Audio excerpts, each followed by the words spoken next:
जैसे जैसे आप अर्थ सरफेस से ऊपर जाते हैं वैसे वैसे अर्थ का ग्रेविटेशनल इफेक्ट आपका कम होता चला जाएगा, फोर्स कम होती रहेगी, ग्रेविटेशनल एक्सेलरेशन भी कम होता रहेगा।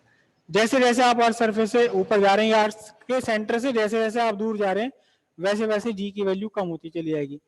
लेकिन क्या होगा अगर आप सुरंग खोद करके नीचे उतर जाएं, अगर आप अर्थ की सरफेस से गहराई पर चले जाएं तो क्या होगा? तो क्या अर्थ का ग्रेविटेशनल एक्सेलरेशन वही रहेगा या इसमें भी कुछ चेंज आएगा? इसको इस चेंज को समझने से पहले हम एक चीज और समझते हैं, हम एक चीज और समझ लेते हैं।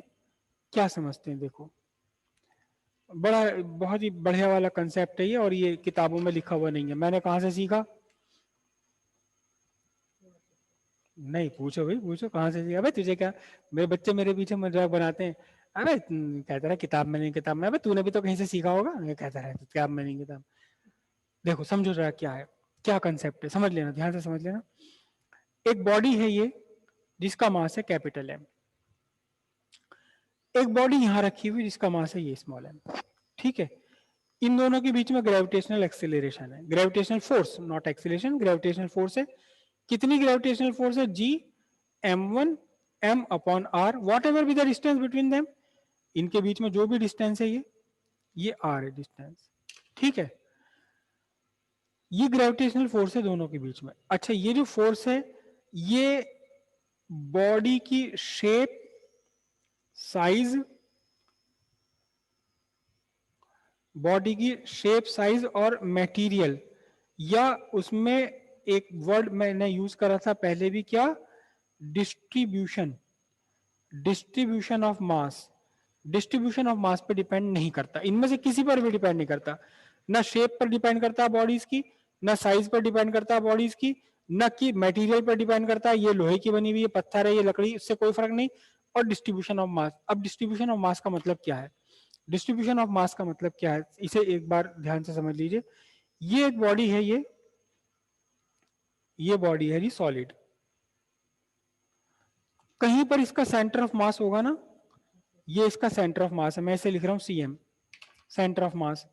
दूसरी बॉडी ये रही स्मॉल एम, इस सेंटर ऑफ मास से ये आर डिस्टेंस पर है। तो अब इनके बीच जो लगने वाला ग्रेविटेशनल फोर्स है वो होगा कितना? G M M upon R square. कोई इसमें शक की कोई बात ही नहीं है ना? अब क्या हुआ, अब मैंने एक और बॉडी ले ली लेकिन इस बार मैंने बॉडी ले ली कैसी? हॉलो, खोखली। हॉलो समझते? खोखला, खोखला गोला ले लिया, खोखला, कोई भी चीज खोखली ले ली, जिसमें कि मटेरियल यहां लगा हुआ है, किनारे पर मटेरियल लगा हुआ है ये यहां। मैं भी इसे भी रेगुलर शेप बना रहा हूं, किनारे किनारे मटेरियल लगा हुआ, बीच में खाली जगह है। लेकिन इस मटेरियल को भी मैंने इस हिसाब से लगाया है कि एग्जैक्टली सेंटर ऑफ मास वहीं का वहीं रहे जहां से पहले पहली वाली बॉडी का था। अब मैंने इससे भी वही बिल्कुल आर डिस्टेंस पर एक बॉडी रखी है, तो अब इस पर लगने वाला फोर्स कितना होगा? G M M upon R square.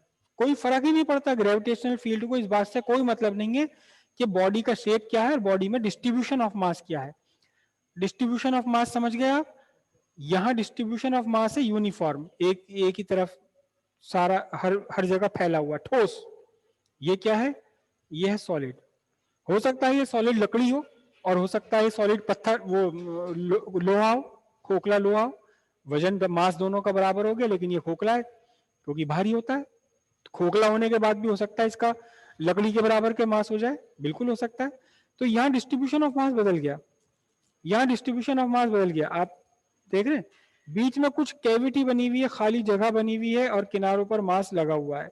लेकिन ग्रेविटेशनल फोर्स को इससे कोई मतलब नहीं कि मास का डिस्ट्रीब्यूशन क्या है। भाई सेंटर ऑफ मास वही रहना चाहिए, distance between the masses, distance between centre of mass same रहनी चाहिए। ठीक है, किसी को कंफ्यूजन या समझ आई यहां तक की बात? अब बहुत ध्यान से समझना, मैं जो दूसरा वाला मास है मैं इसके पास लाने लगूं, इसे पास लाने लगूं, तो यहाँ आर की वैल्यू क्या होगी? आर की वैल्यू कम होने लगेगी, फोर्स क्या होगा? बढ़ता चला जाएगा। यहाँ लाया, यहाँ लाया, यहाँ से मैंने इसमें गड्ढा करके इसको यहाँ ले कर दिया, और गहरा गड्ढा करके यहाँ कर दिया, और गहरा गड्ढा करके यहाँ कर दिया, और गड्ढा करके यहाँ कर दिया, तो सेंटर ऑफ मास से डिस्टेंस तो कम हो जाएगी ना, बहुत कम हो जाएगी, कम हो जाएगी, और फोर्स बढ़ती रहेगी। ये फोर्स लगातार क्या होगी, बढ़ती जाएगी। ठीक है, क्या होगा जब ये मास इस खाली जगह के अंदर आ जाए, तो क्या होगा? कोई भी मुझे एक जवाब दीजिए, क्या होगा अगर ये मास इस खाली जगह के अंदर आ जाए, तो अब इस पर लगने वाली फोर्स क्या होगी?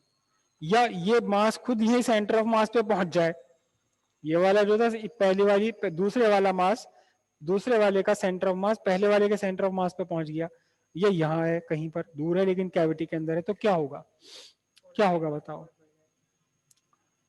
प्रखर कह रहे हैं फोर्स बढ़ जाएगी, और क्या होगा? तो फोर्स बढ़ जाएगी सर है? फोर्स वो है सर, फोर्स नील हो जाएगी। फोर्स स्ट्रांग हो जाएगी। ओके, कोई और, किसी और का? सर फोर्स हो जाएगी 0। फोर्स क्या? एक मिनट, दीपक कश्यप क्या बोल रहे हैं आप?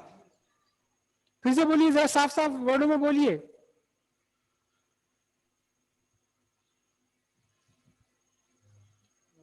नहीं नहीं नहीं दीपक, आपने माइक ऑफ कर दिया, जरा एक बार फिर से आप बताइए क्या होगा, क्या आप क्या बोल रहे थे अभी? मुझे सुन के कुछ थोड़ा सा एकदम अजीब सा लगा, तो मैं इसलिए दोबारा पूछ रहा हूँ। दीपक कश्यप कहाँ हैं आप?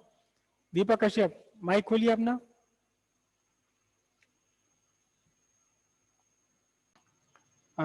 दीपक कश्यप ने कहा कि फोर्स 0 हो जाएगी। दीपक ने यह कहा कि जब दूसरी वाली बॉडी पहली वाली बॉडी के अंदर कैविटी में पहुंचाएगी, तो इस पर लगने वाली जो ग्रेविटेशनल फोर्स है, वो ग्रेविटेशनल फोर्स 0 हो जाएगी।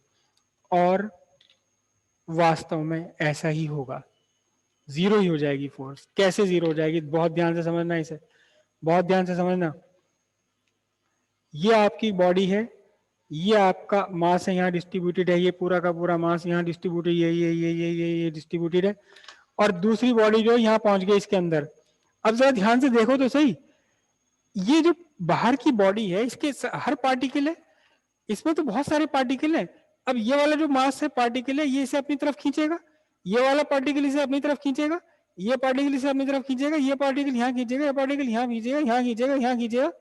ये किस तरफ को जाए?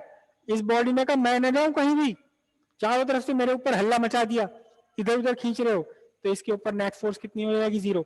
इससे फर्क नहीं पड़ेगा कि कौन ज्यादा दूर है कौन ज्यादा पास है, यहां से ज्यादा दूर है, यहां से पास है, यहां से कोई, वो एक बहुत बड़ी मैथमेटिक्स है, ज्यादा कॉम्प्लिकेटेड चीज है, वो तो मैं नहीं बताऊंगा आपको।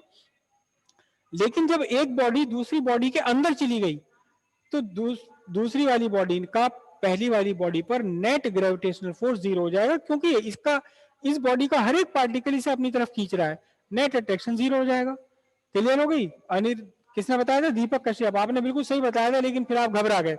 ऐसा नहीं होता है, घबराओ नहीं जी। अगर आपने, आपको आंसर आता है, कॉन्फिडेंट हो, तो अड़े रहो बिल्कुल। नहीं ऐसे ही है जी, ऐसे ही है, ऐसे ही है, बिल्कुल ऐसे ही है।